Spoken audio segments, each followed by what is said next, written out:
What's good, everyone? It's your boy Llama G, Sippy G. He goes. Someone's asked about the Bak Mei book. Awesome. Yes, I'll do a quick explanation and demo on the double force training on one of the exercises from the Yin Phoenix Eye, and the Build Sao or Build G. I appreciate everyone that's bought the book. If you haven't, make sure you get it. It's the best book ever, and you're going to get a lot of training out of it. Super fit, super strong, and understanding the system, the way it's broken down, is how I'll teach it. So it's important to go through the whole process.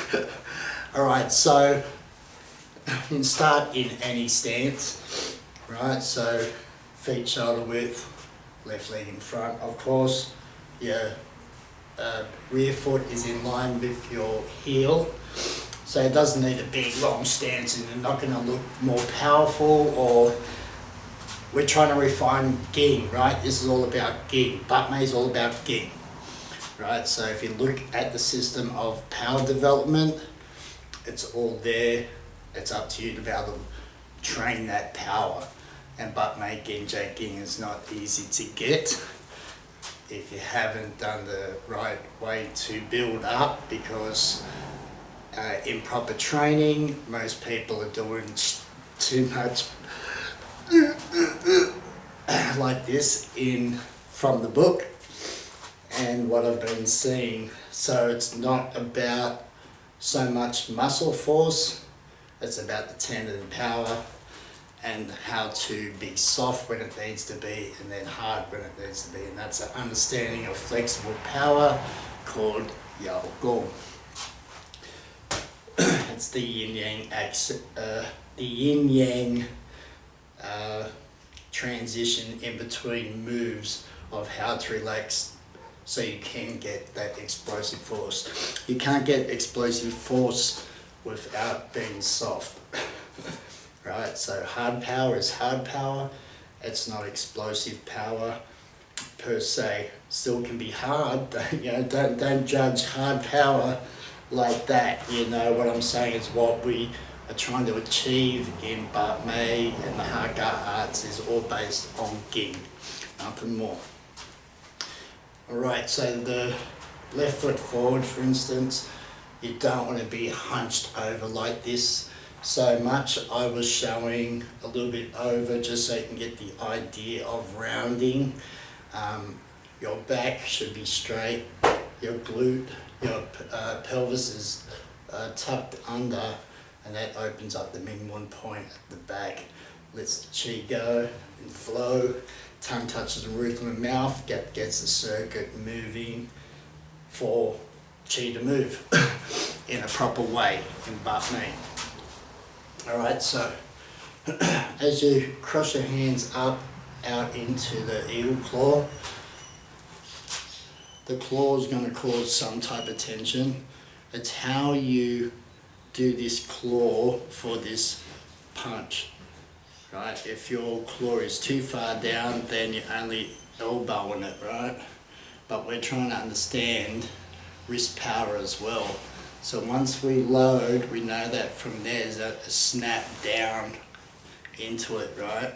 So it goes up and then slowly and then in, like this, and relaxes the shoulder and into the build G. I'll just go from the side. Elbows are in line with your hips, in front of your ribs.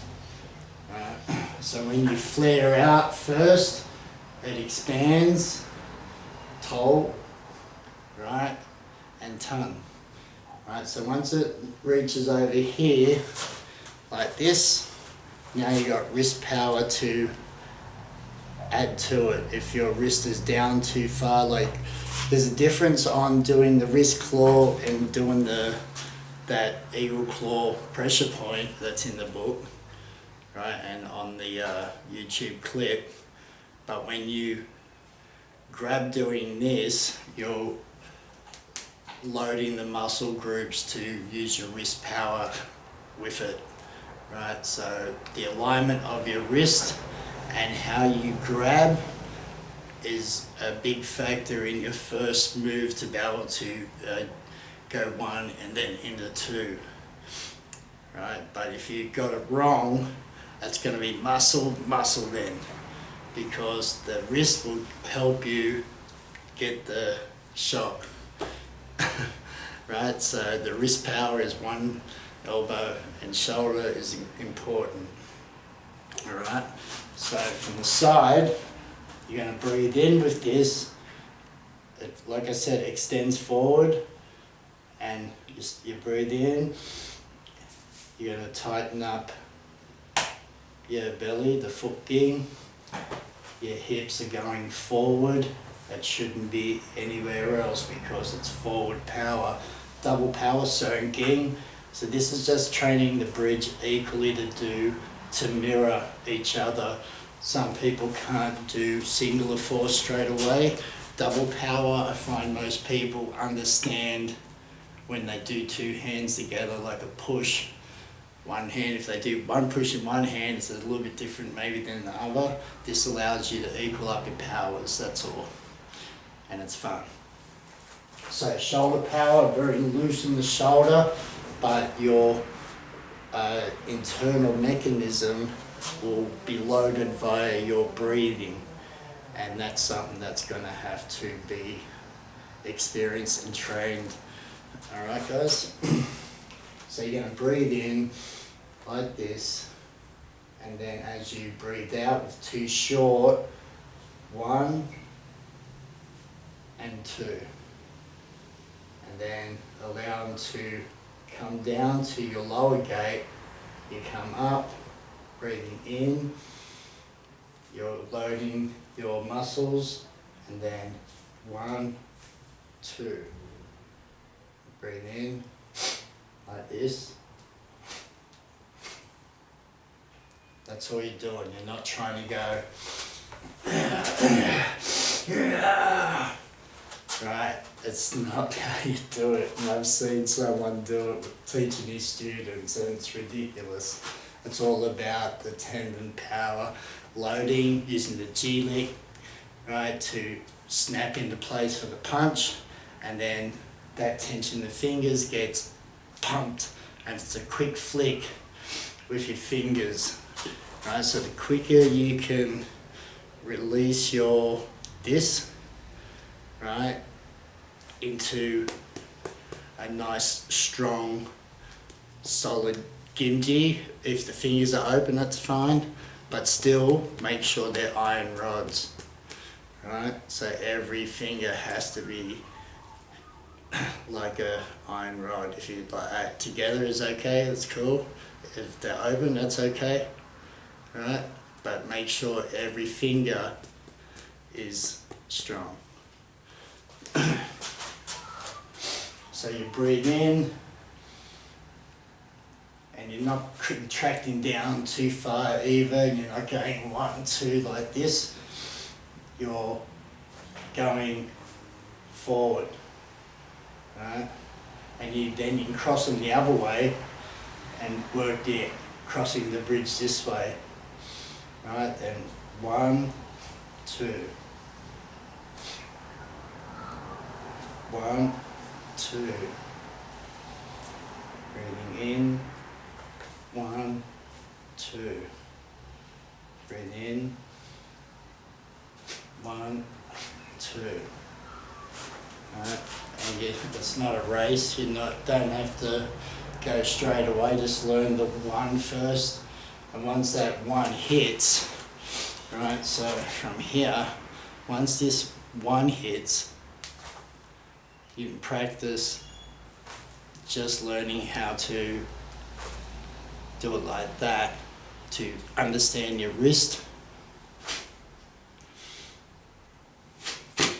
Like that at the end, that was a bit too much on the breath, wasn't it?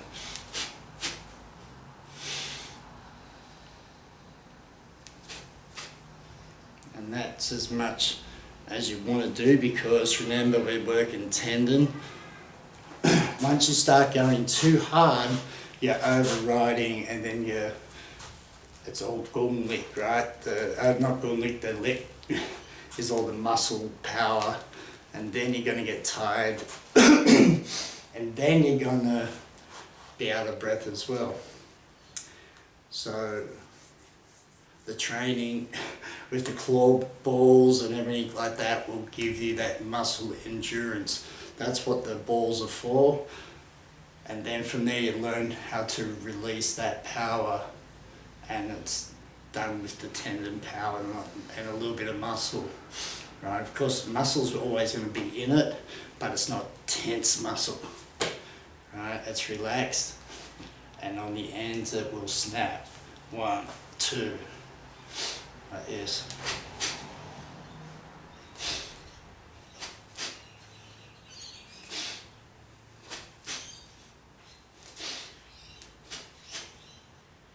I'm doing it loud so you can actually hear it.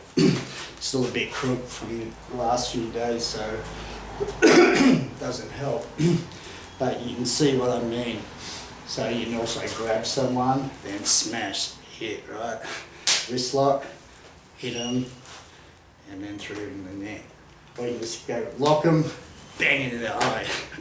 Right, so that's how. 1, 2, 3. Allow, doesn't matter, don't lock your arm all the way out. The first one is 3/4 and then long. So you're creeping. First one is here to here, bang, goes through, and then from there. And don't lock it out, allow it to float, and use that circular action. 1, 2,